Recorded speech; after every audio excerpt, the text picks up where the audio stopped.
नमस्कार विद्यार्थी मित्रांनो, विजन गव्हर्नमेंट जॉब हे आपल्या एज्युकेशन चॅनलवरती आपलं पुन्हा एकदा स्वागत आहे. आज आपण मेच्या चौथ्या आठवड्याचे करंट अफेअर बघणार आहे. सगळ्यात चालू घडामोडी ज्या एकदम महत्त्वाच्या आहेत, तुम्हाला येणाऱ्या कंबाईन एक्झाममध्ये याच्यातून बरेचसे प्रश्न दिसतील, असे सगळे पॉईंट आपण कव्हर करणार आहे. आपल्याला बराच उशीर झाला ॲक्च्युली, हे लेक्चर फार आधी यायला पाहिजे होतं, मात्र आपण जूनचा महिना हा पटकन कव्हर करू.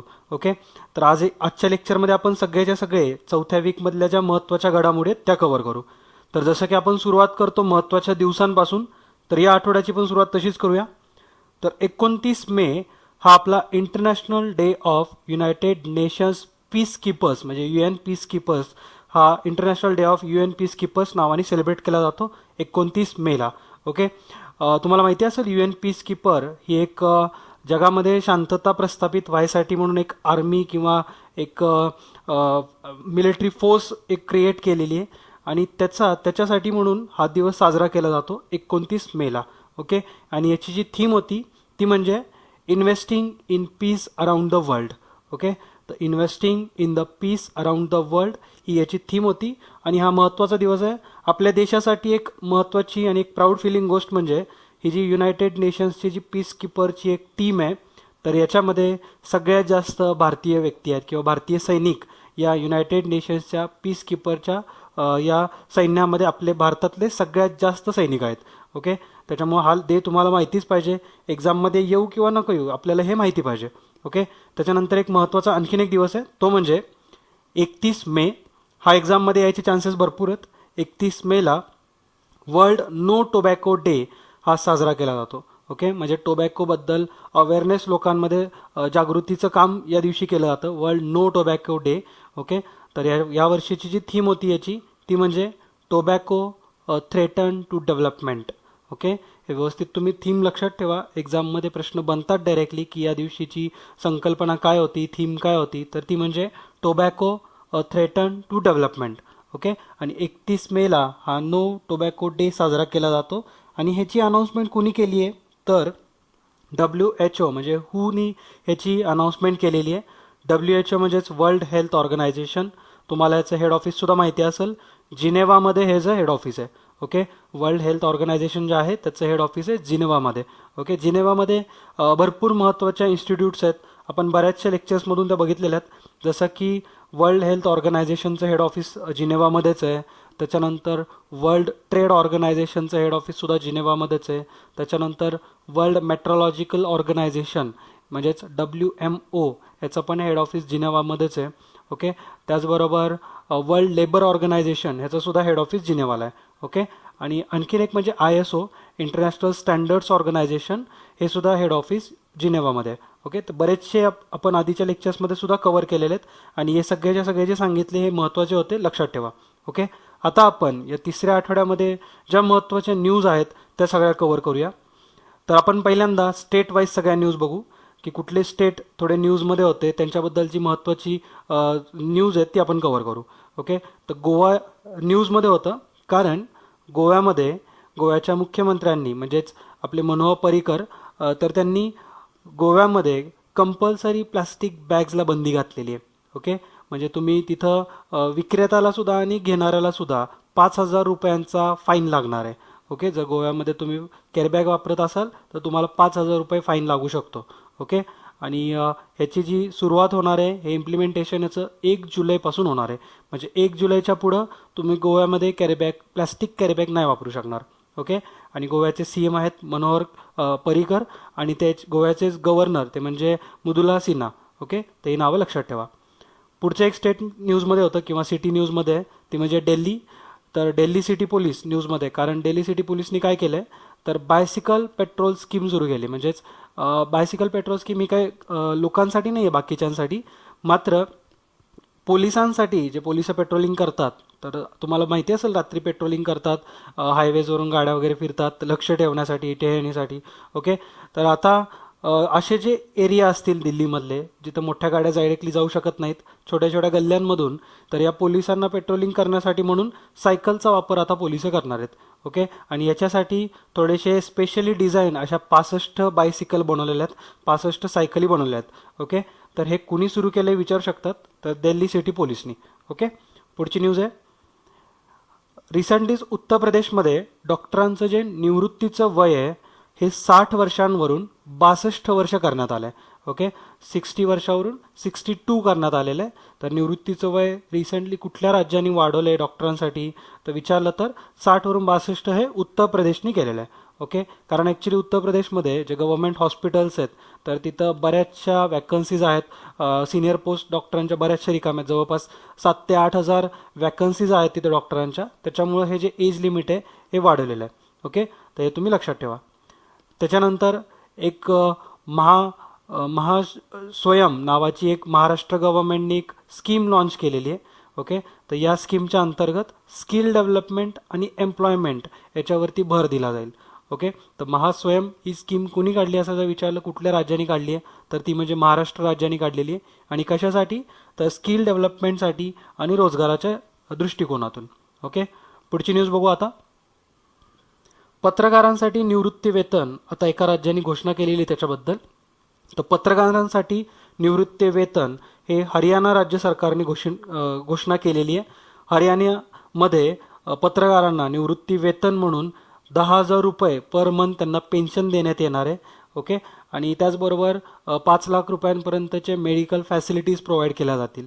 तर ही जी घोषणा आहे ही हरियाणा राज्य सरकारने केलेली आहे. आणि तिथं नुकतंच एक स्वर्ण जयंती पत्रकार परिषद पार पडली होती. तर या परिषदेमध्ये अशी घोषणा करण्यात आली. ओके, तर विचारलं एक्झाममध्ये की कुठल्या राज्यांनी पत्रकारांसाठी निवृत्ती वेतन सुरू केले तर ते म्हणजे हरियाणानी. ओके, आणि आजच्या लेक्चरमध्ये तुमच्यासाठी एक सोपा प्रश्न आहे तो म्हणजे हरियाणाच्या CMचं नाव काय. ओके, हरियाणाच्या मुख्यमंत्र्यांचं नाव काय आहे. ओके, आता पुढची न्यूज बघू. एक कॅम्पेन सुरू केलं होतं वॉटर कॉन्झर्वेटिव्ह कॅम्पेन. ओके, म्हणजे पाण्याच्या बचतीसाठीचं एक कॅम्पेन पार पडले एका राज्यामध्ये. तर ते कुठल्या राज्यामध्ये पार पडलं तर उत्तराखंड. ओके, हे लक्षात ठेवा, आपल्याला विचारू शकतात एक्झाममध्ये. त्यानंतर जम्मू काश्मीर सुद्धा न्यूजमध्ये होतं. जम्मू काश्मीर ॲक्च्युली नेहमीच न्यूजमध्ये असतं, मात्र यावेळेस थोड्याशा एका चांगल्या कारणासाठी न्यूजमध्ये होतं.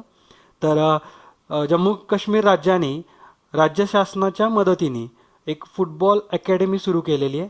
आणि अशा प्रकारचा म्हणजे जम्मू काश्मीरमधली ही पहिलीच फुटबॉलची अकॅडमी असणार आहे ज्याला राज्य सरकारने अर्थसहाय्य दिलेलं आहे. ओके, किंवा राज्य सरकारच्या मदतीने ही अकॅडमी सुरू केलेली आहे.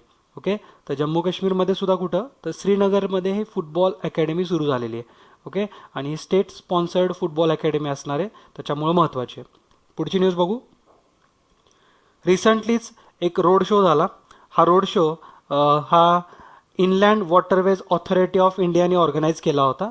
म्हणजेच आपल्या ज्या इनलँड वॉटरवेज आहेत म्हणजे जे नदी वाहतूक आहे तर ती ऑथॉरिटीनी आपला असा एक रोड शो केला होता त्याच्याबद्दल जनजागृतीसाठी. तर हा रोड शो कुठं झाला असं विचारतील तर तो झाला गुवाहाटीमध्ये. आणि गुवाहाटी कुठं आहे तर आसामला. ओके, तर हा रोड शो आसाममध्ये कंडक्ट झाला. त्यानंतर नागपूर आपलं न्यूजमध्ये होतं कारण ओला कॅबनी आता नागपूरमध्ये इन्व्हेस्टमेंट केलेली आहे. जवळपास 50 करोड रुपयांची इन्व्हेस्टमेंट केली आणि एक छोटासा प्रोजेक्ट सुरू केलेला आहे. आणि त्याच्या अंतर्गत तिथं इलेक्ट्रिक मास मोबॅबिलिटी सिस्टीम सुरू करण्यात आली आहे. म्हणजे काय तर आपल्या ज्या विजेवरती चालणारे जी वाहनं असतील 4 व्हीलर्स असतील तर त्यांच्यासाठी एक केंद्र म्हणजे एक त्यांच्यासाठी एक स्टे म्हणून एक ॲट अ टाईम 200 व्हेकल बसतील एवढा स्पेस आहे तिथे अवेलेबल. आणि ते एक सेंटर असेल तिथं मग व्हेकल त्यांचं चार्जिंग करतील. ओके, म्हणजे बाकीच्या ज्या फॅसिलिटीज रिक्वायर्ड आहेत त्या व्हेकल्सला तर त्या प्रोव्हाइड केल्या जातील. आणि हे कुणी सुरू केलं आहे तो ओला कॅबने. आणि हे आपल्या देशातलं पहिल्याच अशा प्रकारचं इलेक्ट्रिक मास मोबॅलिटी सिस्टीम असणार आहे. त्याच्यामुळे विचारू शकतात कुठल्या सिटीमध्ये सुरू करण्यात आलं आहे तर हे नागपूरमध्ये सुरू करण्यात आलेलं आहे. आणि कुणी याला स्पॉन्सर केलं आहे तर ओला कॅबने. ओके, तर हे तुम्ही व्यवस्थित लक्षात ठेवा, आपल्या एक्झाममध्ये डायरेक्टली प्रश्न बनतात असे. ओके, पुढची न्यूज आहे ती म्हणजे ATR म्हणजेच एरोनॉटिकल टेस्ट रेंज. ह्याचं पण एक इनॉग्रेशन झालेलं आहे. एरोनॉटिकल टेस्ट रेंज हे कर्नाटकमध्ये एस्टॅब्लिश करण्यात आलं. याचं जे इनॉग्रेशन होतं हे डिफेन्स मिनिस्टर सध्याचे अरुण जेटली यांच्याकडून करण्यात आलं आहे. ओके, आपल्या देशाचे सध्या हे डिफेन्स मिनिस्टर आहेत अरुण जेटली यांच्यावरती एक्स्ट्रा भार दिलेला आहे. ते आपले फायनान्स मिनिस्टरसुद्धा आहेत, त्याचबरोबर आता ते डिफेन्स मिनिस्टरसुद्धा आहेत. ओके. कारण मनोहर पर्रीकरांनी डिफेन्स मिनिस्टर पदाचा राजीनामा दिला होता, ते गोव्याचे मुख्यमंत्री बनले परत एकदा, त्याच्यामुळे ही पद वॅकंट होतं. तर अरुण जेटली आत्ता सध्या आपले डिफेन्स मिनिस्टर आहेत. ओके. तर यांनी या एरोनॉटिकल टेस्ट रेंजचं इनॉग्रेशन केलं कर्नाटकमध्ये. आणि हे जे एरोनॉटिकल टेस्ट रेंज आहे हे जवळपास 1300 करोड रुपये गुंतवणूक करून बांधण्यात आलेलं आहे. आणि ह्याच्यासाठी DRDOनी मदत केलेली आहे. ओके. म्हणजे DRDOनी टेक्निकल सपोर्ट दिलेला आहे याला. आणि कर्नाटकमध्ये सुद्धा कुठं आहे तर चित्रदुर्ग नावाचं एक ठिकाण आहे. तर चित्रदुर्गमध्ये कर्नाटकात हे एरोनॉटिकल टेस्ट रेंज ATR हे बनवण्यात आलेलं आहे. ओके. तर हे पण तुम्ही व्यवस्थित लक्षात ठेवा. आता आपण थोड्याशा इंटरनॅशनल न्यूज बघूया. आपण बऱ्याचशा न्यूज ज्या स्टेट रिलेटेड होत्या ह्या आपण इथं कव्हर केल्यात. आता इंटरनॅशनल असतील तर याच्यामध्ये सगळ्यात पहिल्यांदा आपण आपले GDP प्रोजेक्शन्सपासून सुरुवात करू.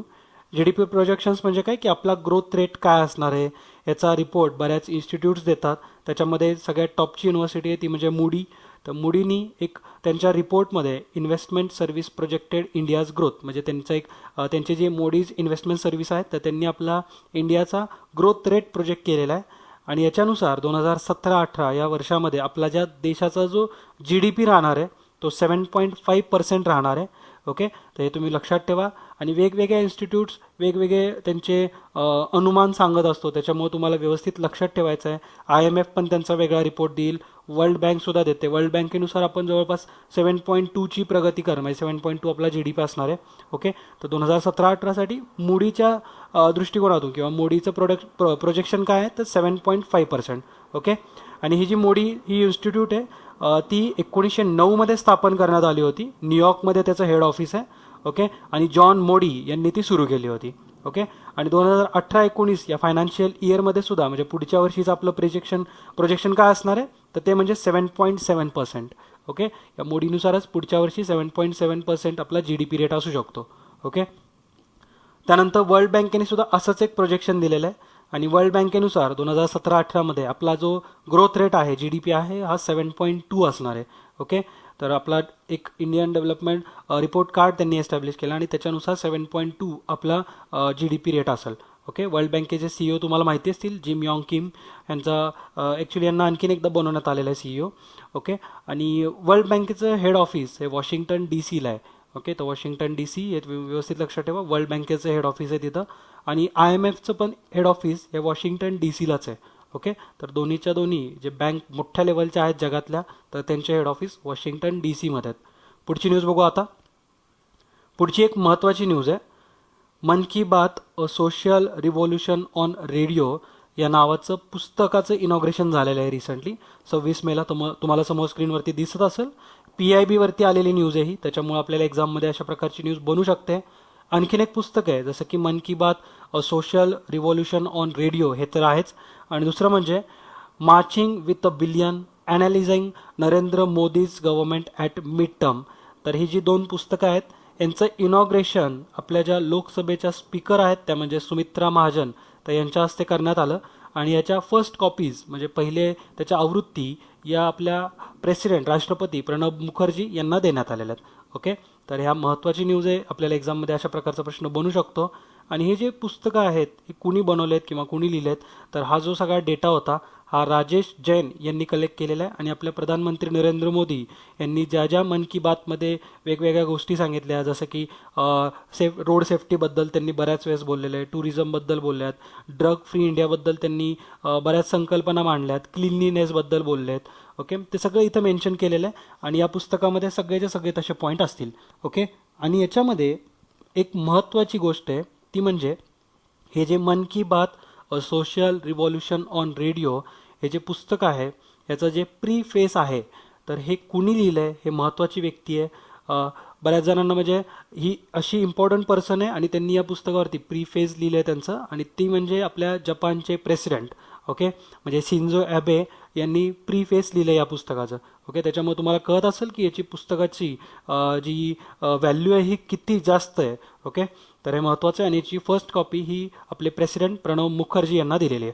ओके. त्यानंतर पुढची न्यूज बघू. ही थोडीशी आपल्याला बिझनेस ओरिएंटेड न्यूज आहे.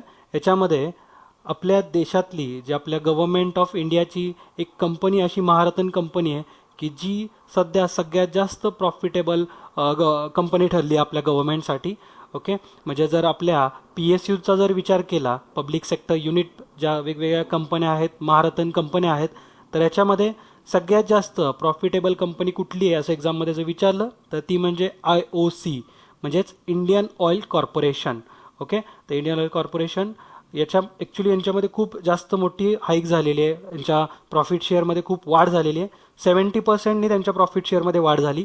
ओके, याच्या आधी आपण आधीच्या लेक्चरमध्ये सुद्धा एप्रिलच्या करंट अफेअरमध्ये बघितलं होतं की त्यावेळेस सगळ्यात आपली हायेस्ट प्रॉफिटेबल कंपनी जी होती ती म्हणजे आपली ONGC होती, oil and natural gas corporation. मात्र ऑइल अँड नॅचरल गॅस कॉर्पोरेशनला मागं टाकून आता IOC टॉपवरती बनलेलं आहे. ओके, तर व्यवस्थित हे तुम्ही लक्षात ठेवा. हे आपल्या गव्हर्नमेंट ओन्ड कंपन्या आहेत, या महारथन आहेत आणि महारथन अशा वेगवेगळ्या कंपन्या आहेत. आता ते लक्षात ठेवायसाठी एक व्यवस्थित शॉर्टकट आहे, तुम्ही लक्षात ठेवा. तर सोनिक GB हा तो शॉर्टकट आहे. Okay, sonic GB.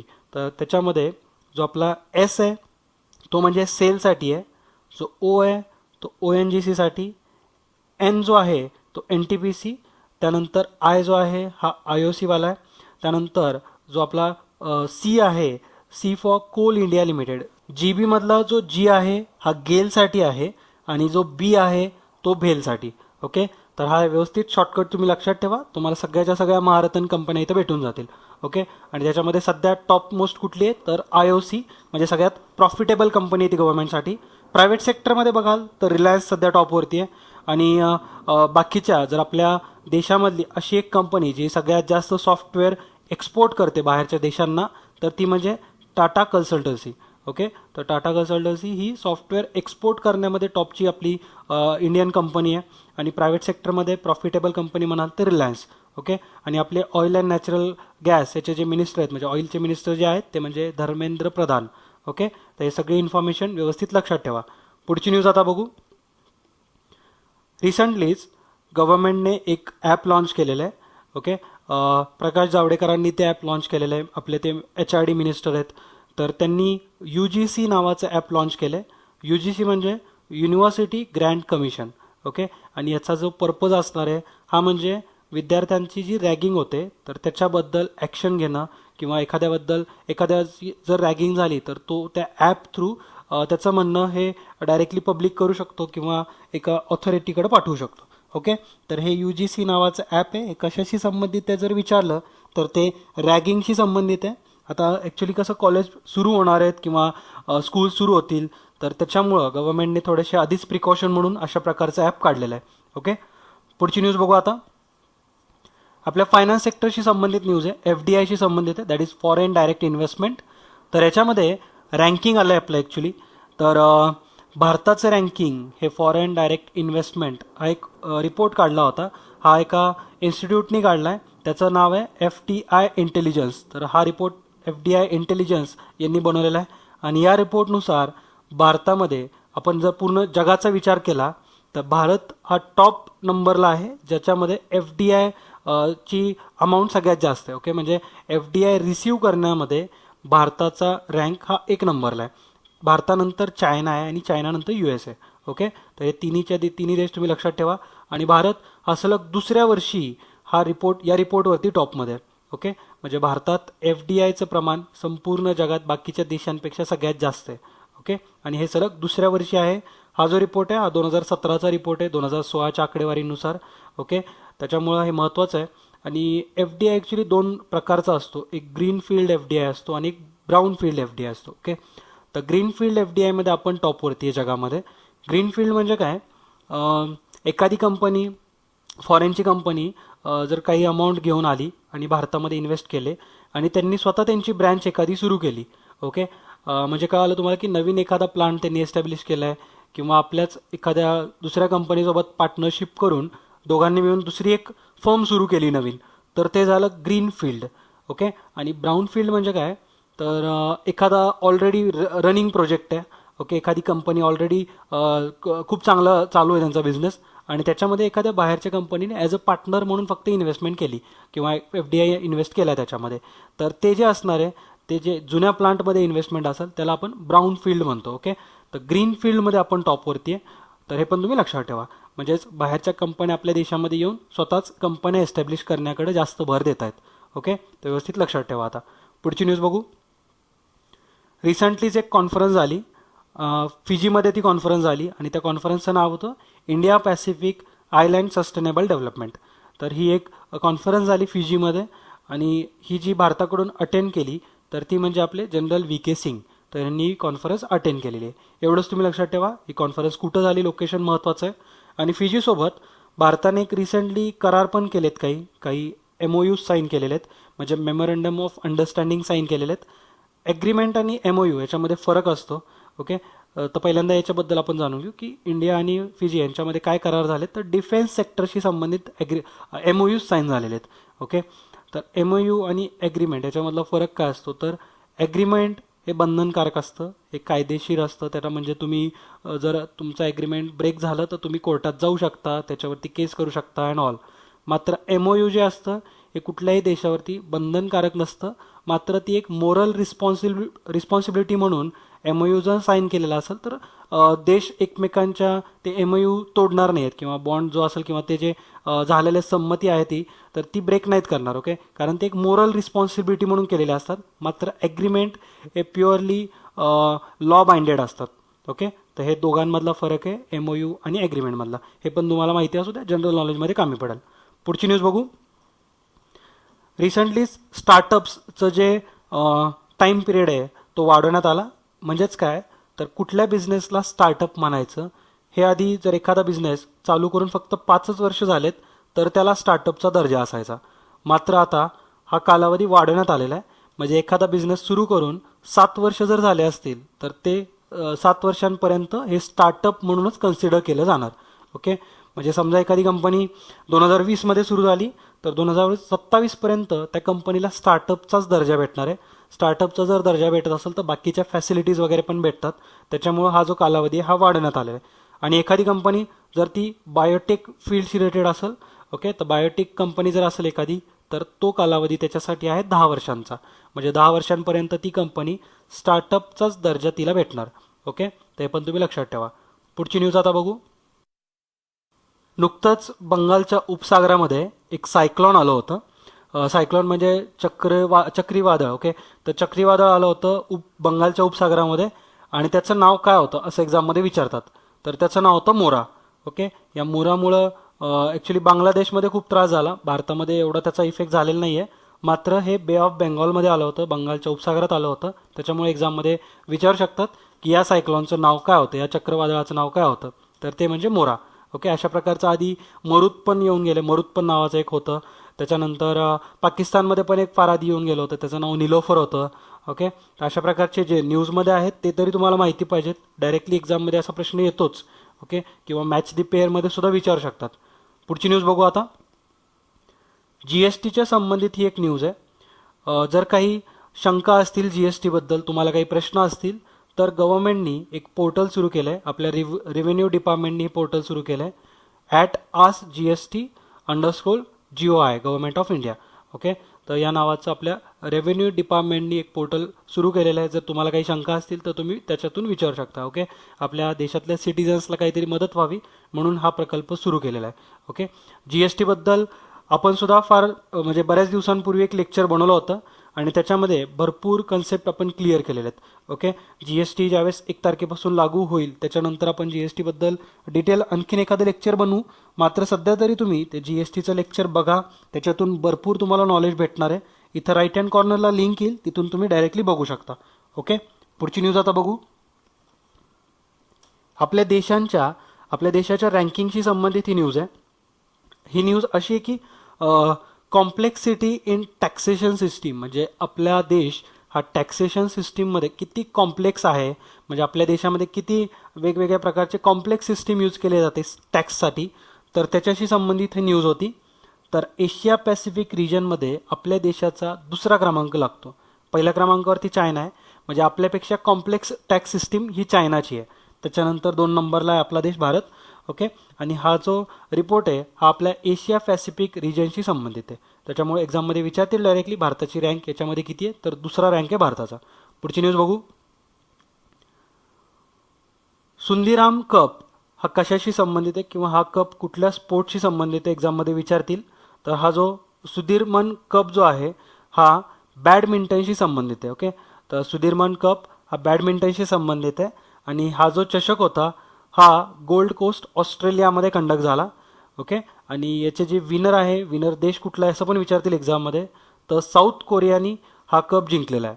ओके, तर सुधीरमन कप हा जो साऊथ कोरियाने जिंकलेला आहे हा बॅडमिंटनशी संबंधित आहे. साऊथ कोरियानी फायनलमध्ये चायनाला हरवलं.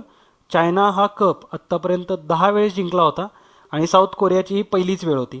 ओके, तर साऊथ कोरियानी चायनाला हरवून हा कप पहिल्यांदा जिंकलेला आहे. तर कुठला कप आहे हा, तर सुंदीरम कप. तर एक्झाममध्ये विचारतील हा कुठल्या स्पोर्ट्सशी संबंधित आहे, तर ते म्हणजे बॅडमिंटन. ओके, पुढची न्यूज बघू. एक नदीजोड प्रकल्प आहे, तुम्हाला माहिती असेल केन बेटवा नदीजोड प्रकल्प, आपण त्याच्यावरती सुद्धा लेक्चर कंडक्ट केलेलं आहे. तर तुम्ही बघू शकता, इथे एक लिंक अवेलेबल होईल, तिथून तुम्ही ते लेक्चर नक्की बघा. त्याच्यातून सगळं तुम्हाला जॉग्राफिकल पॉईंट्स कव्हर होतील, कुठल्या नद्यांवरती हा प्रकल्प होणार आहे, किती किलोमीटरचा आहे, सगळं त्याच्यामध्ये डिटेल सांगितलेलं आहे. ओके, तर हा जो प्रकल्प आहे याला एन्व्हायरमेंटल मिनिस्ट्री करून त्याला ग्रीन सिग्नल भेटलेला आहे. याच्यातून ॲक्च्युली काय होणार होतं, हे दोन नद्या आहेत केन आणि बेटवा नावाच्या, तर ह्या एकमेकांना जोडणार आहेत. ही जी केन नदी आहे ही आपल्या मध्य प्रदेशमध्ये आहे आणि बेटवा नदी यूपीमध्ये आहे. तर या दोन नद्या जोडायचा हा प्रकल्प आहे. याच्यातून जे आपल्या मध्य प्रदेशमधलं जे पन्ना नॅशनल पार्क, पन्ना टायगर रिझर्व आहे, तर हे पाण्याखाली येणार होतं. त्याच्यामुळं ह्या प्रोजेक्टला थोडंसं पेंडिंग मोडमध्ये होतं आहे. मात्र शेवटी एन्व्हायरमेंटल मिनिस्ट्री याला क्लिअरन्स दिलेला आहे आणि हे जे पन्ना टायगर रिझर्व आहे, तर याच्यातलं एकूण 6,000 हेक्टर एवढं जंगल परत एकदा जंगलाचं व्यवस्थापन करावं लागणार आहे. ओके, तर भरपूर जमीन ही पाण्याखाली जाईल, म्हणजे 6,000 हेक्टर एवढी लँड ही पाण्याखाली जाणार आहे. त्याच्यामुळे त्याचं सुद्धा ते परत पुनर्व्यवस्थापन करतील. ओके, तर हा केन बेटवा प्रकल्प आपल्या लेक्चरमध्ये डिटेलमध्ये सांगितलेला आहे, तुम्ही ते नक्की बघा. जॉग्राफी पॉईंट ऑफ व्ह्यू सुद्धा महत्त्वाचं आहे, आपल्याला एक्झाममध्ये त्याच्यावरतून डायरेक्टली प्रश्न बनतात. ओके, पुढची न्यूज बघूया. एक इंटरेस्टिंग न्यूज आहे ही, सायन्स अँड टेक्नॉलॉजीशी संबंधित करंट अफेअरमध्ये तुम्हाला विचारू शकतात. ब्लेस U2 हे काय आहे, तर ब्लेस U2 हे एक रोबोट आहे, हे एक ॲक्च्युली आशीर्वाद देणारं रोबोट आहे. ओके, तर हा एका जर्मनीच्या चर्चमध्ये ठेवण्यात आलेला आहे.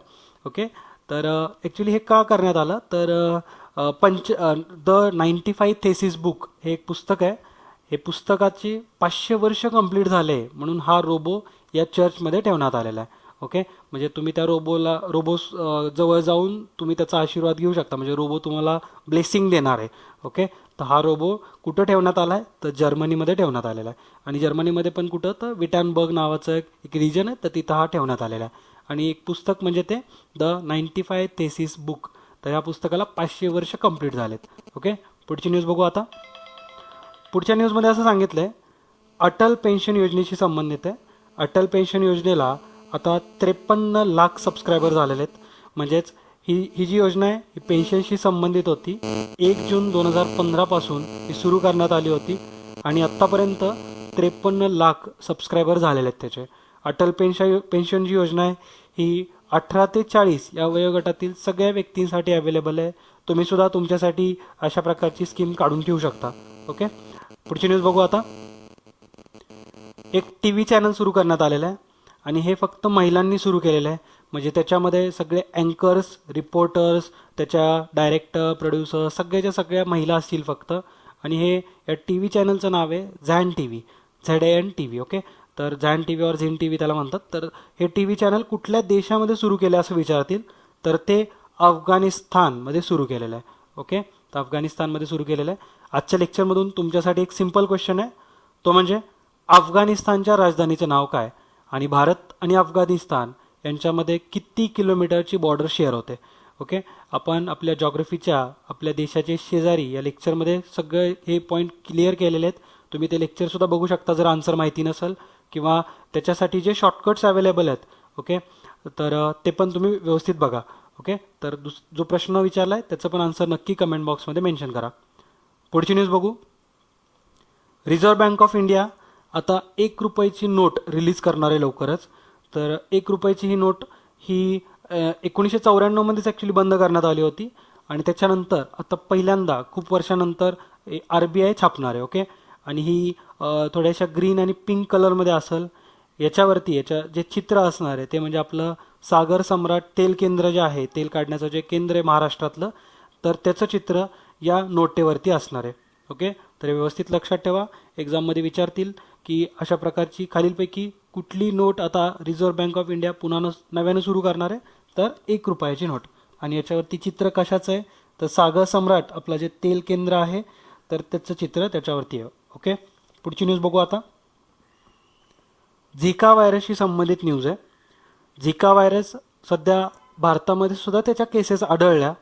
तर भारतामध्ये एकूण 3 केसेस आढळल्यात, तर त्या म्हणजे अहमदाबादमध्ये. ओके, अहमदाबाद गुजरातमध्ये याच्या 3 केसेस आढळल्या. आणि हे ज्यावेळेस व्हायब्रंट गुजरात समिट चालू होतं तर त्या दरम्यानच आढळल्या होत्या, मात्र त्यावेळेस आपण त्याला एक्सपोज केलं नाही आहे. ओके, तर वर्ल्ड बँकेने याचा एक रिपोर्ट दिला आहे आणि त्यानुसार आपल्या देशामध्ये या 3 केसेस आढळल्यात हे त्यांनी सांगितलं आहे. ओके, तर हे पण तुम्ही लक्षात ठेवा. आणि झिका व्हायरसबद्दल सुद्धा आपण आपल्या विजन सायन्स प्लेलिस्टमध्ये एक लेक्चर अवेलेबल आहे व्हायरसेसशी संबंधित, तर ते पण तुम्ही बघा. झिका व्हायरस हा एडिस इजिप्ती या मॉस्किटोमुळे पसरतो. हा जो मॉस्किटो आहे याच्यामुळेच डेंग्यूसुद्धा पसरतो आणि झिका व्हायरससुद्धा पसरतो. ओके, तर हे पण तुम्ही लक्षात ठेवा. पुढची न्यूज बघू. एक फेस्टिवल झालं फिल्म फेस्टिवल, त्याला कान्स फिल्म फेस्टिवल म्हणतात. तर हे 17वं कान्स फिल्म फेस्टिवल 2017मध्ये हे ॲक्च्युली फ्रान्सचं आहे, फ्रान्समध्येच कंडक्ट झालं. आणि याच्यातून एक महत्त्वाचा अवॉर्ड देण्यात आला. आता हे फिल्म फेस्टिवल आहे तर भरपूर अवॉर्ड दिले जातात, पण एकच जास्त इम्पॉर्टंट आहे, तो म्हणजे palm the or. Okay, palm the or हा एक अवॉर्ड देण्यात आला. आणि कुठल्या मूवीला देण्यात आला हे महत्त्वाचं आहे. द स्क्वेअर नावाची मूवी आहे, त्या मूवीला हा अवॉर्ड देण्यात आला आहे. ही मूवी स्वीडनची आहे, स्वीडन देशात ही मूवी बनलेली आहे. तर द स्क्वेअर याचं नाव आहे. ओके, तर याला पाम दी ऑर हा अवॉर्ड भेटलेला आहे. आणि हे कुठल्या फिल्म फेस्टिवलमध्ये, तर कान्स फिल्म फेस्टिवलमध्ये. ओके, पुढची न्यूज आहे. जगामधले टॉपचे 300 शहरं ही लिस्ट बनलेली आहे आणि याच्यामध्ये आपल्या देशातले 9 एकूण शहर आहेत. ओके, तर एकूण 9 शहर आहेत आपल्या देशामधले हे जगातल्या टॉप 300 सिटीजमध्ये. आणि जर टॉप 30चा विचार केला, जगातले टॉप 30 शहरं, तर याच्यामध्ये भारतातले 2 शहर आहेत, एक म्हणजे मुंबई आणि दुसरं म्हणजे दिल्ली. ओके, तर मुंबई आणि दिल्ली ही 2 आपली शहरं हे जगातल्या टॉप 30 शहरांमध्ये येतात. आणि पहिल्या नंबरला कोण आहे असं पण विचारू शकतात एक्झाममध्ये. तर पहिल्या नंबरला जर कमर्शियल अट्रॅक्शन बघाल तर कमर्शियल अट्रॅक्शनमध्ये न्यूयॉर्क सिटी हे 1 नंबरचं शहर आहे. आणि जर आपण इकॉनॉमिकच्या पॉईंट ऑफ व्ह्यू विचार केला तर टोकियो हे 1 नंबरला आहे. ओके, तर 2 वेगवेगळे कॅटेगरीज आहेत, जसं की कमर्शियल अट्रॅक्शनमध्ये न्यूयॉर्क टॉपवरती आहे, तर इकॉनॉमिक्समध्ये टोकियो हे टॉपवरती आहे. आणि भारतातले टॉप 30मध्ये 2 शहर आहेत, एक म्हणजे मुंबई आणि दुसरा म्हणजे दिल्ली. ओके, पुढची एक न्यूज आहे, त्याच्यामध्ये भारताशी संबंधित एक न्यूज आहे. तर जगामधला असा भारत हा पहिलाच देश बनला आहे की ज्याचे सगळेच्या सगळे जे आपले सरकारी बंदरं असतील, जे गव्हर्नमेंटची जे बंदरं आहेत, तर ही रिन्युएबल एनर्जीवरती चालणार. तर असा प्रकारचा भारत हा पहिलाच देश आहे जगामधला. भारतामध्ये एकूण गव्हर्नमेंट ऑफ इंडियाच्या अंतर्गत एकूण 12 बंदरं आहेत, 12 पोर्ट्स आहेत. तर ही सगळीच्या सगळी 2019पर्यंत रिन्युएबल एनर्जीवरती चालणार आहेत. ओके, तर जगातला असा कुठला देश आहे जिची पोर्ट्स हे रिन्युएबल एनर्जीवरती चालतात, तर त्याचा आन्सर असणार आहे भारत. पुढची न्यूज आता बघू. ही पण एक महत्त्वाची न्यूज आहे. टुरिझमच्या संबंधित हे काही रिपोर्ट आहेत किंवा काही अवॉर्ड्स म्हणू शकता तुम्ही त्याला. तर हे lonely planet India travel award 2017 ही 6वी एडिशन होती त्याची. तर याच्यामध्ये हे अवॉर्ड देण्यात आलेले आहेत. बरेचसे राज्यांना चांगले चांगले पुरस्कार भेटलेत वेगवेगळ्या कॅटेगरीजमध्ये, जसं की मेघालया हे टॉपचं स्टेट ठरलेलं आहे. मेघालयाला हा अवॉर्ड भेटलेला आहे. ओके, तर lonely planet India travel award 2017मध्ये मेघालय एकदम टॉपचं स्टेट ठरलं. त्याच्यानंतर मेघालयाला actually the best emerging destination award भेटलेला आहे. Okay, best emerging destination award या कॅटेगरीमध्ये मेघालय हे स्टेट टॉपवरती आहे. त्याच्यानंतर best emerging wildlife state, तर हा अवॉर्ड मध्य प्रदेशला भेटलेला आहे. Okay, best emerging valuable state किंवा व्हॅल्यू डेस्टिनेशन हा जो अवॉर्ड आहे हा तामिळनाडूला भेटलेला आहे. आणि बेस्ट कल्चर या कॅटेगरीमध्ये कर्नाटकाला भेटलेला आहे. ओके, रोमॅन्स या कॅटेगरीमध्ये सुद्धा केरळमधलीच एक सिटी आहे मुन्नार नावाची, तर त्याला रोमॅन्स या कॅटेगरीमध्ये अवॉर्ड भेटलेला आहे. ओके, तर हे पण तुम्ही व्यवस्थित लक्षात ठेवा. मेघालयाचे CM कोण आहेत, तर मुकुल संगमा हे मेघालयाचे CM आहेत, मुख्यमंत्री आहेत. ओके. आणि बनवारीलाल पुरोहित हे त्याचे गव्हर्नर आहेत, जे की आसामचे पण गव्हर्नर आहेत. ओके. ते पण तुम्ही लक्षात ठेवा. कुठला हा अवॉर्ड शो होता, तर lonely planet India travel award 2017, आणि ही 6वी एडिशन होती त्याची. पुढची न्यूज आता बघू. एक महत्त्वाची न्यूज आहे ही सुद्धा. नैसर्गिक आपत्तींपासून बचाव होण्यासाठी म्हणून असा आत्तापर्यंत जगामध्ये एकही देश नव्हता ज्यांनी नॅशनल प्लॅनिंग बनवलं आहे किंवा national plan and a local strategy बनवली आहे. तर आपला देशाने अशा प्रकारची स्ट्रॅटर्जी बनवली आहे आणि जगामधला पहिला देश बनला आहे. ओके. म्हणजे नैसर्गिक आपत्तींपासून बचाव होण्यासाठी म्हणून national plan and local strategy for disaster risk reduction म्हणजे DRR. तर याच्यामध्ये प्लॅन बनवणारा भारत हा जगातला पहिला देश बनला आहे. ओके. एक समिट झाली होती, एक कॉन्फरन्स झाली होती, United nations global platform for DRR म्हणजेच डिझास्टर रिस्क रिडक्शन. तर याची एक जी मीटिंग झाली, याच्यामध्ये भारताने हा प्लॅन किंवा हे जे आपला जो नॅशनल प्लॅन आहे हा मांडला आहे. ओके. आणि अशा प्रकारचा भारत हा जगातला पहिला देश बनला. ही जी कॉन्फरन्स आहे ही मेक्सिकोमध्ये झाली होती. मेक्सिकोमधल्या कॅनकम नावाचा एक रिजन आहे, तिथं ही मीटिंग झाली. याच्यामध्ये एकूण 170 देशांचे रिप्रेझेंटेटिव्ह आले होते आणि भारताकडून किरण रिजिजू तर यांनी आपल्या देशाचं रिप्रेझेंटेशन केलेलं आहे. ओके. तर हा अशा प्रकारचा प्लॅन मांडणारा आपला देश जगातला एकमेव देश बनलेला आहे. ओके. आणि ही जी मीटिंग झाली 2017मधली ही कुठं झाली, तर मेक्सिकोमध्ये. अशाच प्रकारे 2019मध्ये जी त्यांची कॉन्फरन्स होईल ही जिनेवा, जी की स्वित्झर्लंडमध्ये, तिथं होणार आहे. ओके. ते पण तुम्ही व्यवस्थित लक्षात ठेवा. आपल्याला महत्त्वाची ही news exam point of view. त्यानंतर एक MOU साईन झालेत, ॲग्रीमेंट साईन झालेत दोन देशांमध्ये. ऑस्ट्रेलिया आणि कझाकस्तान या दोन देशांमध्ये ॲग्रीमेंट साईन झालेत. ते म्हणजे प्रिझनर स्वॅपशी संबंधित. म्हणजेच काय, तर एकमेकांच्या देशांमध्ये पकडले गेलेले जे कैदी असतील तर ते अदलाबदली करून घ्यायची, अशा प्रकारचं ॲग्रीमेंट झालेलं आहे. तर असे कुठल्या दोन देशांमध्ये झालेलं आहे, तर कझाकस्तान आणि ऑस्ट्रेलिया. म्हणजे ऑस्ट्रेलियामध्ये काही जर कझाकस्तानमध्ये जे गुन्हे करून ऑस्ट्रेलियामध्ये आलेले आहेत त्यांना जर पकडलं आणि ऑस्ट्रेलियाचे काही असे गुन्हेगार कझाकस्तानमध्ये आहेत आणि त्यांना कझाकस्तान गव्हर्नमेंटने पकडलं, तर ते एकमेकांना इंटरचेंज करतील. ओके. तर हे एक महत्त्वाची अशा प्रकारची ॲग्रीमेंट आहे. ही सहसा बऱ्याचशा देशांमध्ये व्हायलाच पाहिजे, कारण आपल्या इथं गुन्हे करून बाकीच्या बाहेरच्या देशांमध्ये पळून जाऊन राहणारे पण बरेचसे लोक असतात. मग त्यांना तिथं पकडून हे जर ॲग्रीमेंट झालं तर तिकडचे गव्हर्नमेंट एकमेकांसोबत हे जे गुन्हेगार असतील यांना एक्सचेंज करतील. ओके. आणि कझाकस्तानची राजधानी ही अस्ताना आहे, हे पण तुम्ही लक्षात ठेवा. आणि ऑस्ट्रेलियाची राजधानी ही बऱ्याच जणांना मेलबर्न वाटेल किंवा दुसरे काही वाटत राहतील. ओके. सिडनी वाटेल. मात्र ऑस्ट्रेलियाची जी राजधानी आहे ती म्हणजे कॅनबेरा. ओके. ते पण तुम्ही व्यवस्थित लक्षात ठेवा. सिडनी किंवा मेलबर्न हे ऑस्ट्रेलियाची राजधानी नाही आहे. ओके. पुढची न्यूज आता बघू. ॲपलनी साऊथ एशिया किंवा साऊथ ईस्ट एशियामध्ये त्यांचं पहिलं स्टोअर ओपन केलं आहे आणि ते म्हणजे सिंगापोरमध्ये. ओके. तर सिंगापोरमध्ये ॲपलचं हे पहिलं स्टोअर असणार आहे साऊथ ईस्ट एशिया रिजनमधलं. ओके. आणि सिंगापोरची जी राजधानी आहे ती म्हणजे सिंगापोर सिटी. ओके. आणि ॲपलचे आताचे जे CEO आहेत ते म्हणजे टिम कुक, हे पण तुम्ही लक्षात ठेवा. पुढची न्यूज बघू. एक कॉन्फरन्स झाली, नॅटोची ही कॉन्फरन्स आहे, म्हणजेच national Atlantic treaty organization NATO. तर ह्याची 28वी ही कॉन्फरन्स होती, जी की ब्रुसेल्समध्ये पार पडली आहे, जिथं नॅटोचं हेड ऑफिस पण आहे किंवा हेडक्वार्टर पण आहे. ओके. तर ब्रुसेल्समध्ये नॅटोचं हेड ऑफिस हे पण लक्षात ठेवा. एक रिसेंटलीच त्यांची मीटिंग पार पडली आणि यांचा मेन मुख्य जो हेतू होता तो टेररिस्ट होता. ओके. त्याच्यावरतीच त्यांनी ही कॉन्फरन्स कंडक्ट केली. आणि अशा प्रकारची आणखीन एक कॉन्फरन्स 2018मध्ये ते इस्तांबूलमध्ये कंडक्ट करणार आहेत. ओके. इस्तांबूलमध्ये पण कंडक्ट करतील ही 2018मध्ये. पुढची न्यूज आता बघू. AFDB म्हणजेच आफ्रिकन डेव्हलपमेंट बँक, तर याची पण एक कॉन्फरन्स किंवा याची एक ॲन्युअल मीटिंग पार पडली आणि ती म्हणजे आपल्या गुजरातमध्ये गांधीनगरमध्ये. ओके. तर आफ्रिकन डेव्हलपमेंट बँकची ही एक मीटिंग होती, ॲन्युअल मीटिंग. याच्यामध्ये बऱ्याच आफ्रिकन कंट्रीजचे वेगवेगळे रिप्रेझेंटेटिव्ह आले होते, मोठ्या मोठ्या बँकांचे लीडर्स आले होते.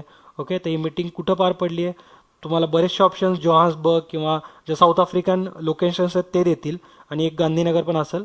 तर ही मीटिंग गांधीनगरमध्ये पार पडली आहे, व्यवस्थित लक्षात ठेवा. पुढची न्यूज बघू. वर्ल्ड स्ट्रीट काँग्रेस, ही पण एक छोटंसं वर्ल्ड स्ट्रीट काँग्रेस ऑर्गनाईज करण्यात आलं होतं. आणि हे कुठं ऑर्गनाईज करण्यात आलं, तर फिलिपिन्समध्ये. फिलिपिन्सची जी कॅपिटल आहे मनिला, तर हे मनिलामध्येच पार पडलं, वर्ल्ड स्ट्रीट फूड काँग्रेस. आणि याची जी थीम होती ती म्हणजे imagine possibilities. Okay, imagine possibilities ही याची थीम होती वर्ल्ड स्ट्रीट फूड काँग्रेसची. आणि तुम्हाला माहिती असेल मनिला जे की फिलिपिन्समध्ये आहे, मनिलामध्ये एक महत्त्वाच्या बँकेचं, इंटरनॅशनल बँकेचं हेड ऑफिस आहे, हेडक्वार्टर आहे, ते म्हणजे ADB, एशियन डेव्हलपमेंट बँक. तर एशियन डेव्हलपमेंट बँकचं जे हेड ऑफिस आहे ते मनिलामध्ये आहे. पुढची न्यूज आता बघू. रिसेंटली शास्त्रज्ञांना एक बेडकाची एक प्रजाती सापडली आहे जे ट्रान्सफरंट बेडूक असणार आहे. ओके, म्हणजे ते एक पारदर्शक कॅटेगरीमध्ये मोडतं आहे. तर त्याला आपण ग्लास फ्रॉग ही स्पेसिसचं नाव दिलेलं आहे. तर हे कुठं सापडलं असं विचारतील, हे कुठल्या रिजनमध्ये सापडलं, तर इक्वॅडोरमध्ये हे जे ट्रान्सफरंट फ्रॉग आहे हा सापडलेला आहे. ओके, ही एका फ्रॉगची एक नवीन जमात आहे किंवा नवीन स्पेसिस आहे. आपल्याला सायन्समध्ये अशा प्रकारचा प्रश्न विचारू शकतात की रिसेंटली कुठल्या एका ट्रान्सपरंट स्पेसिसचा शोध लागला.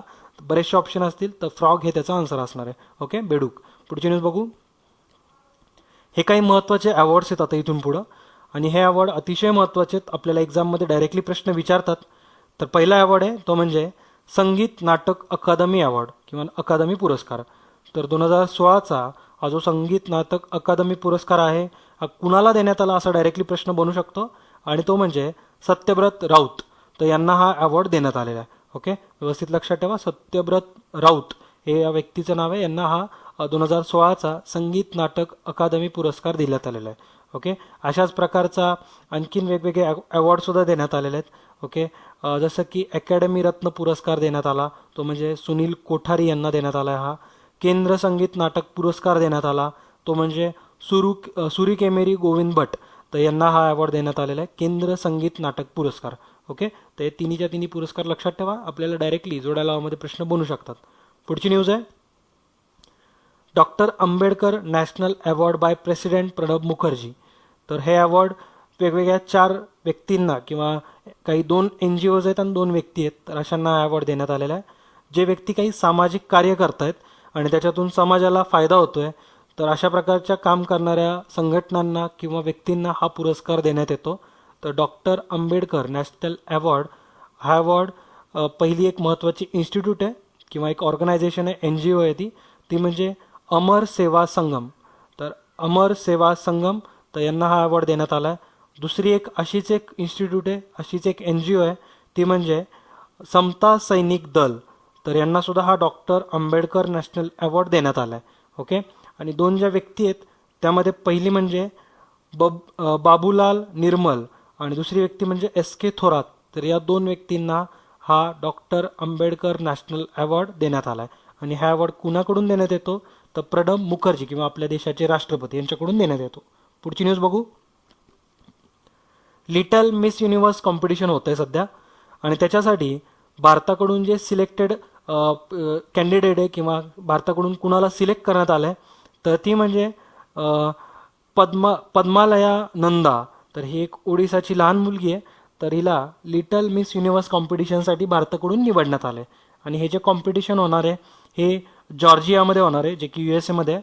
ओके, तर भारताकडून कुणाला सिलेक्ट करण्यात आलेलं आहे, तर पद्मालया नंदा. आणि हे जे पद्मालया नंदा आहे, हिचे बाबा हे प्रसन्न कुमार नंदा हे सुप्रीम कोर्टमध्ये ॲडव्होकेट आहेत. ओके, फेमस पर्सनॅलिटी आहे ती सुप्रीम कोर्टची. ओके, तर हे पण तुम्ही लक्षात ठेवा. पुढची न्यूज बघू. महत्त्वाची अपॉइंटमेंट ही, तर फिनलँडचे नवीन राजदूत, आपल्या देशाचे फिनलँडसाठीचे नवीन राजदूत, तर त्यांची नियुक्ती झालेली आहे आणि त्यांचं नाव आहे वाणी सराजू राव. ओके, तर वाणी सरजू राव हे त्यांचं नाव आहे. फिनलँड देशासाठी हे आपल्या देशाचे राजदूत असतील. ओके, पुढची न्यूज बघू. एक अपॉइंटमेंट आहे ही सुद्धा, आणि ही नवीन चेअरमॅनची अपॉइंटमेंट आहे. इंटरनॅशनल फर्टिलायझर असोसिएशन म्हणजेच IFA. तर याच्यामध्ये जे नवीन चेअरमन नियुक्त झालेत तर ती भारतीय व्यक्ती आहे, आणि ते व्यक्ती म्हणजे राकेश कपूर. ओके, तर राकेश कपूर यांना इंटरनॅशनल फर्टिलायझर असोसिएशन म्हणजे IFAचे नवीन चेअरमन बनवण्यात आलेलं आहे. अशा प्रकारची ही 90 वर्षांमधले हे तिसरे भारतीय व्यक्ती आहेत ज्यांची नवीन चेअरमनपदी नियुक्ती झालेली आहे. ओके, IFAच्या. आणि IFAचं हेड ऑफिस कुठं आहे, तर पॅरिसमध्ये आहे. पॅरिसमध्ये आणखीन एका इन्स्टिट्यूटचं हेड ऑफिस आहे किंवा हेडक्वार्टर आहे, ते म्हणजे आपले युनेस्को. ओके, तो युनेस्कोचं पण हेड ऑफिस हे पॅरिसमध्येच आहे. हे दोन्हीच्या दोन्ही तुम्ही लक्षात ठेवा. पुढची न्यूज आता बघू. हे पण एक नवीन राजदूत यांचीच नियुक्ती आहे आणि हे म्हणजे जयदीप मजुमदार. तर जयदीप मजुमदार यांची फिलिपिन्स देशासाठी नवीन राजदूत म्हणून नियुक्ती करण्यात आली आहे. तर हे दोन्ही ज्या राजदूतांच्या नियुक्त्या होत्या या मेच्या 4th वीकमध्ये झालेल्या आहेत. आपल्याला एक्झाममध्ये डायरेक्टली असे प्रश्न बनू शकतात, कुठल्या देशासाठी कुठला व्यक्ती हा राजदूत म्हणून नियुक्त करण्यात आला आहे. पुढची न्यूज बघू. CBSEचे नवीन सेक्रेटरी ही पण एक नियुक्ती झाली आहे आणि ते म्हणजे अनुराग त्रिपाठी. तर अनुराग त्रिपाठी यांची CBSEचे नवीन सेक्रेटरीपदी नियुक्ती झाली आहे. पुढची न्यूज. एक व्यक्ती आहेत यांनी एक वर्ल्ड रेकॉर्ड सेट केलेला आहे. ते व्यक्ती म्हणजे कामिरिटा शेर्पा. तर हे एक नेपाली व्यक्ती आहेत. यांनी एक रेकॉर्ड काय सेट केला आहे, तर जगातले हे तिसरे असे व्यक्ती आहेत ज्यांनी माउंट एव्हरेस्ट जे आहे हे सगळ्यात जास्त वेळा त्याच्यावरती चढाई केलेली आहे. ओके, तर सगळ्यात जास्त वेळा ते चढलेत माउंट एव्हरेस्ट. तर 21 वेळा आत्तापर्यंत हे कामी रीता शेर्पा हे व्यक्ती जे नेपाळचे आहेत हे 21 वेळा माउंट एव्हरेस्ट चढलेले आहेत आणि अशा प्रकारचे तिसरे व्यक्ती आहेत. एकूण बाकीच्या ज्या 2 व्यक्ती आहेत यांनी सुद्धा 21 वेळा चढाई केलेली आहे आणि हे एक गाईड आहेत ॲक्च्युली. ह्याच्या आधीच्या ज्या 2 व्यक्ती आहेत त्यांची नावं तुम्ही लक्षात ठेवा.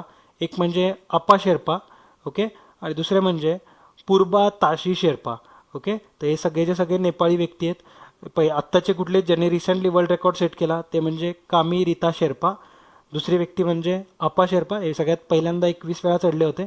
त्यानंतर फुर्बा ताशी शेर्पा आणि हे तिसरे. ओके, तर या 3 व्यक्ती आहेत ज्यांनी आत्तापर्यंत माउंट एव्हरेस्ट हे 21 वेळा चढलेले आहेत.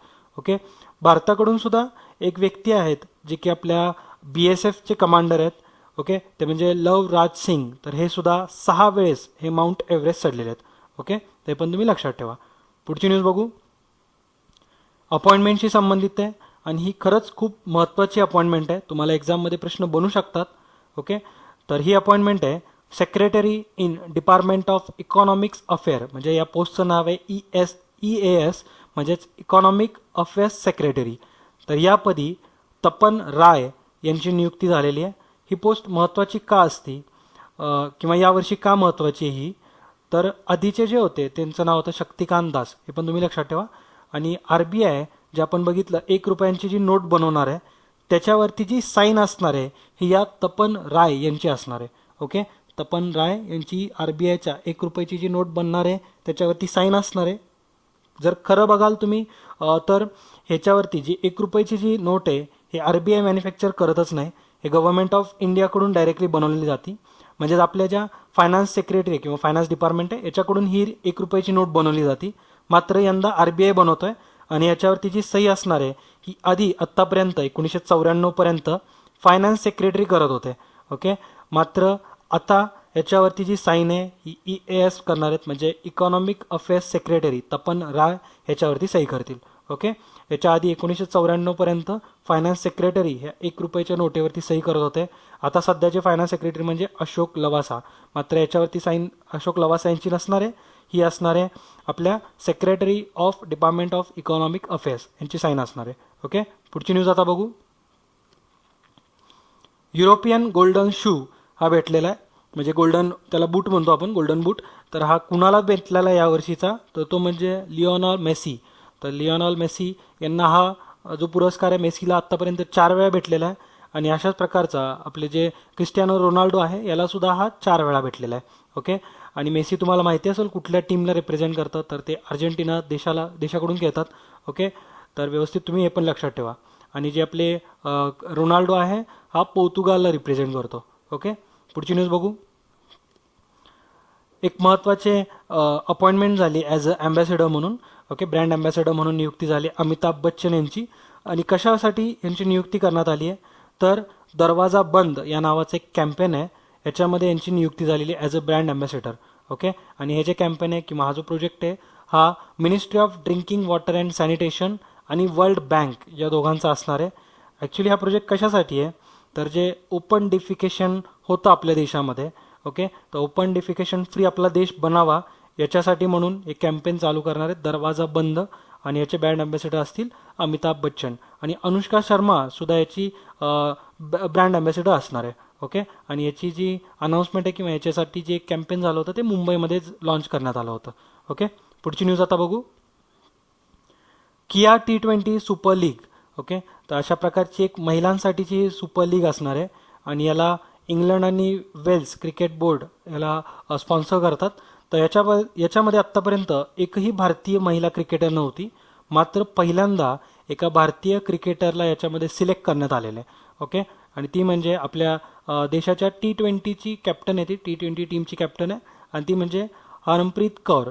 तर हरमप्रीत कौर हिची या किया T20 सुपर लीगसाठी नियुक्ती करण्यात आलेली आहे. पुढची न्यूज बघू. दादासाहेब फाळके अवॉर्ड हा रिसेंटली देण्यात आला आणि एका पर्टिक्युलर कॅटेगरीमध्ये हा प्रियांका चोप्राला भेटलेला आहे आणि ती कॅटेगरी म्हणजे इंटरनॅशनल ॲक्लेम्ड ॲक्ट्रेस. तर या कॅटेगरीमध्ये हा अवॉर्ड प्रियांका चोप्राला देण्यात आलेला आहे. ओके, दादासाहेब फाळके अवॉर्ड कुणाला भेटला आहे? तर प्रियांका चोप्रा. पुढची न्यूज बघू. हे काही महत्त्वाच्या फेमस पर्सनॅलिटी आहेत जगामधल्या. स्पोर्टमधल्या काही 100 महत्त्वाच्या पर्सनॅलिटीमध्ये आपल्या देशाचे एकूण 4 स्पोर्ट प्लेअर आहेत आणि सगळेच्या सगळे हे क्रिकेटर्स आहेत. आणि याच्यामध्ये हा जो रिपोर्ट ॲक्च्युली हा ESPNने लॉन्च केलेला आहे आणि याच्यामध्ये बऱ्याचशा बाकीच्या स्पोर्ट्सचे सुद्धा प्लेअर आहेत बाकीच्या देशांचे. मात्र टॉप 100मध्ये जे आहेत भारतातले ते चारीच्या चारी क्रिकेटर आहेत. एक म्हणजे विराट कोहली आहे त्याच्यामध्ये 13व्या रँकला आहे. त्यानंतर महेंद्रसिंग धोनी आहे 15व्या रँकला, युवराज सिंग सुद्धा आहे आणि सुरेश रैना. तर हे 4 भारताचे खेळाडू आहेत. ओके, टॉप 100मध्ये. आणि फर्स्ट रँकला कोण आहे तर माहितीच पाहिजे. तर फर्स्ट रँकला आहे क्रिस्टियानो रोनाल्डो, जो की मी तुम्हाला सांगितलं पोर्तुगालला रिप्रेझेंट करतो आणि रिअल मॅड्रिड त्याची टीम आहे, फुटबॉल टीम. आणि दुसऱ्या रँकला आहे तो म्हणजे एक बास्केटबॉल प्लेअर आहे, त्याचं नाव आहे लेब्रॉन जेम्स. ओके, तर लेब्रॉन जेम्स हा एक बास्केटबॉलचा प्लेअर आहे. तर तो सेकंड रँकला आहे, सेकंड फेमस पर्सनॅलिटी आहे स्पोर्टमध्ये. थर्डला आहे मेसी आणि मेसी तुम्हाला सांगितलं जसं की तो अर्जेंटिनाला रिप्रेझेंट करतो आणि तो कुठल्या फुटबॉल टीमकडून खेळतो? तो बार्सिलोना. ओके, तर बार्सिलोनाकडून खेळतो मेसी. आणि चौथा रँक आहे तो म्हणजे रॉजर फेडरर. रॉजर फेडरर एक टेनिस खेळाडू, तुम्हाला माहिती असेल. तर ह्या टॉप 4 व्यक्ती तुम्ही लक्षात ठेवा. आणि आपल्या देशातले कुठले 4 प्लेअर आहेत? तर विराट कोहली आहे, धोनी आहे, त्यानंतर युवराज आणि रैना. ओके, तर हे टॉप 100 प्लेयर्सची लिस्ट आहे. आणि आजच्या लेक्चरमधली ही एक महत्त्वाची आणि शेवटची न्यूज आहे, ती म्हणजे एका व्यक्तीचं, त्यांचं नाव होतं दासारी नारायण राव. तर यांचं निधन झालं. हे एक मूव्ही मेकर होते. ॲक्च्युली यांनी खूप काही अचीव केलेलं आहे लाईफमध्ये. ते एक मूव्ही मेकर होते, डायरेक्टर होते, स्क्रिप्ट रायटर होते, इवन ते मिनिस्टरसुद्धा होते. ओके, तर त्यांचं निधन झालं. तेलंगणामध्ये तेलंगणाचे होते ते आणि त्यांनी 150पेक्षा जास्त मूव्हीना डायरेक्ट केलं किंवा या फिल्म मेकर आहेत तर 150पेक्षा जास्त मूव्हीज बनवल्यात. आणि हा सुद्धा एक त्यांच्याकडे एक रेकॉर्ड होता. गिनीज बुक ऑफ वर्ल्ड रेकॉर्डमध्ये त्यांचं नाव आहे याच्यासाठी. 150पेक्षा जास्त मूव्ही त्यांनी बनवल्यात. ओके, आणि काँग्रेस गव्हर्नमेंटमध्ये म्हणजेच आपले मनमोहन सिंग यांच्या काळामध्ये ते मिनिस्ट्री ऑफ कोलमध्ये मिनिस्टर ऑफ कोल होते. ओके, कोल डिपार्टमेंटचे मिनिस्टर होते. तर त्यांचं नाव होतं दासारी नारायणा राव. ओके, तर व्यवस्थित लक्षात ठेवा. आजच्या लेक्चरमधून आपण बरेचसे डिटेल इन्फॉर्मेशन कव्हर केलेली आहे. तुमचा इथं एक पण पॉईंट मिस नाही झालेला. जे मेमध्ये महत्त्वाचे करंट अफेअर घडलेले आहेत या सगळ्याच्या सगळ्या आपण बघितलेल्या आहेत. अशाच पद्धतीने जूनच्या आणि जुलैच्या पण आपण कव्हर करू. जितक्या लवकर पॉसिबल आहे तेवढ्या लवकर आम्ही जूनच्या सगळे वीक कव्हर करणारच आहे. ओके, मात्र थोडासा न्यूज सॉर्ट आऊट करायला वेळ लागतो. मात्र एवढा वेळ जेवढा मेच्या 4th वीकला लागला आहे तेवढा ऑब्वियस आम्ही बिलकुल नाही लावणार जूनमध्ये. ओके, म्हणजे जूनच्या ज्या 1st, 2nd, 3rd आणि 4th वीक आहे लवकरात लवकर या 2 ते 3 दिवसांमध्ये आम्ही बनवण्याचा प्रयत्न करू.